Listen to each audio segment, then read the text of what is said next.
ఆద్యంతరహితమౌ నీ విశ్వరూపం అజ్ఞానతిమిరమ్ము నణచు శుభదీపం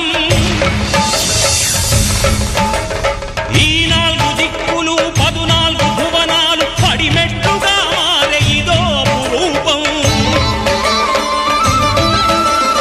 అమరులెల్లరు చేయ అమృతాభిషేకం నెరవేర్చుకో స్వామి నీదు సంకల్పం పదములకు రొక్కగా ఒక్కొక్క లోకం అందుకో నక్షత్ర పుష్పాభిషేకం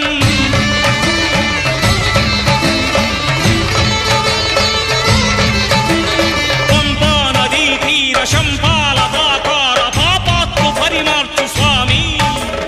భక్తులను రక్షించు స్వామి